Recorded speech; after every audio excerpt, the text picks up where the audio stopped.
e que a troca também seria oportuna da Polícia Federal por esse motivo.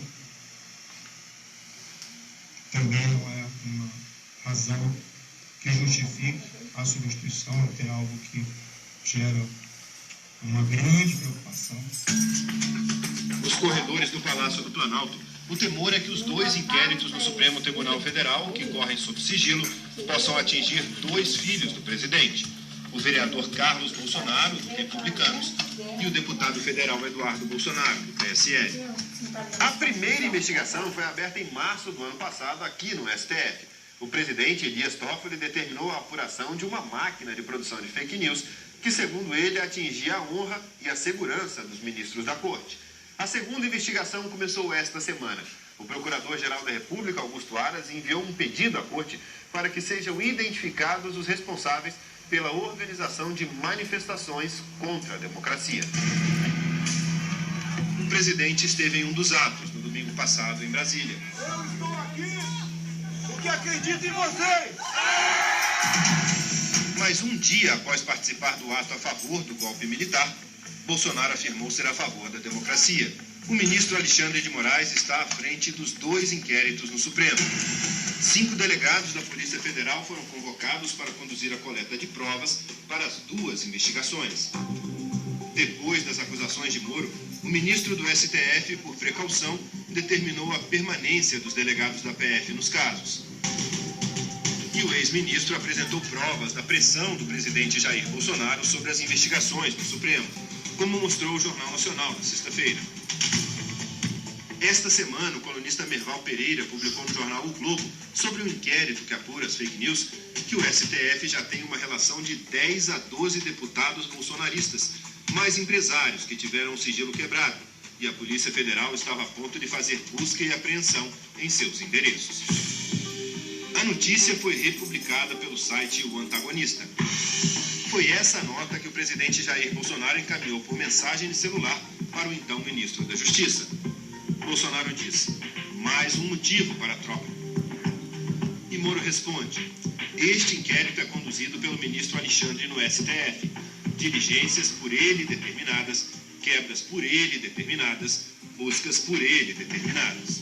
A denúncia feita pelo ministro Moro é bastante grave. Se constatados esses atos, evidentemente isso esbarra no artigo 85 da Constituição, que determina ao presidente que, em primeiro lugar, ele tem que cumprir um respeito ao Poder Judiciário, que é aquele que está conduzindo, junto com a Polícia Federal, esse inquérito. Então, seria uma interferência indevida no outro poder. Aí não há como uma autoridade interferir ou tomar conhecimento se esse inquérito está em sigilo. Em seu pronunciamento, Bolsonaro afirmou que nunca blindou ninguém da família. Nunca pedi para blindar ninguém da minha família. Jamais faria isso. Não são verdadeiras as insinuações de que eu desejaria saber sobre investigações em andamento.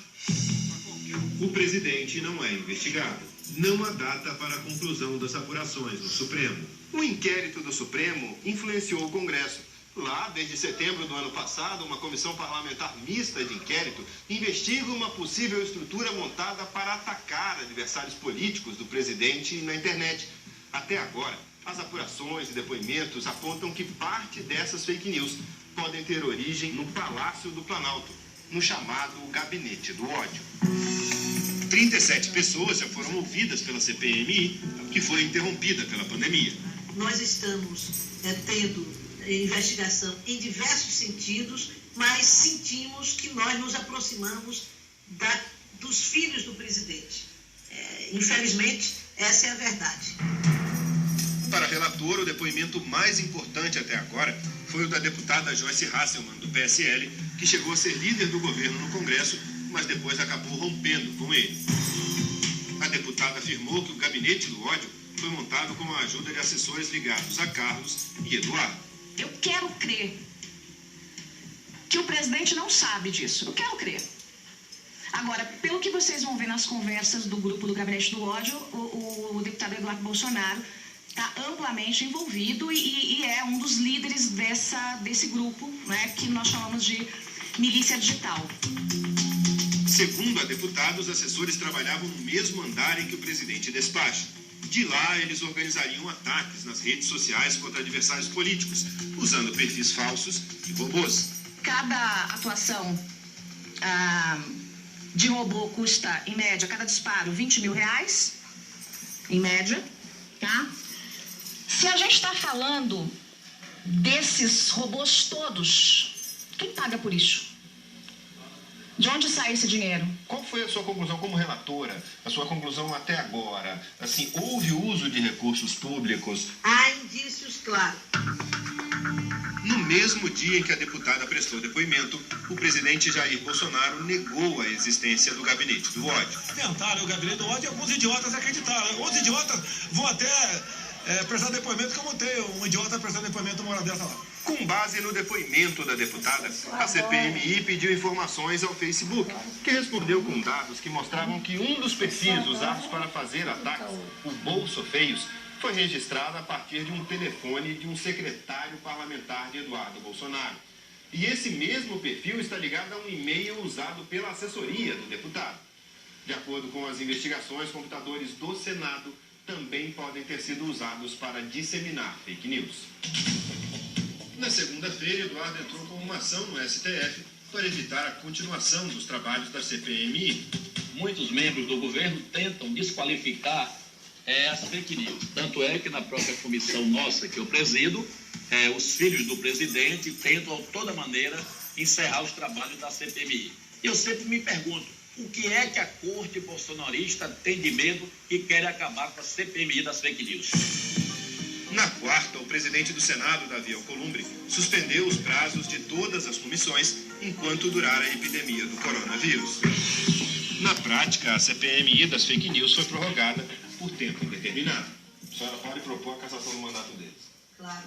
Nós, principalmente, temos que, no relatório, apresentar a comprovação da participação deles e de outros naquilo que eu considero um crime, que é a prática de fake news e a disseminação do ódio na sociedade. Na minha opinião, devemos ter também uma proposta de lei que possa punir o crime de fake news no Brasil e definir, tipificar que crime é isso. Então, isso ameaça totalmente a democracia. O Fantástico procurou o Planalto, que não respondeu. Carlos e Eduardo Bolsonaro não foram encontrados. Entre os nomes que serão convocados a depor na CPMI quando os trabalhos forem retomados, está o Sérgio Moro. Depois das revelações do ex-ministro, a semana começa com muitas perguntas ainda sem resposta. É hoje o alerta de um especialista americano. Quanto mais cedo for feito o diagnóstico de Covid, menos risco para o paciente. É agora. Produtividade versus descanso. O que fazer com o tempo dentro de casa?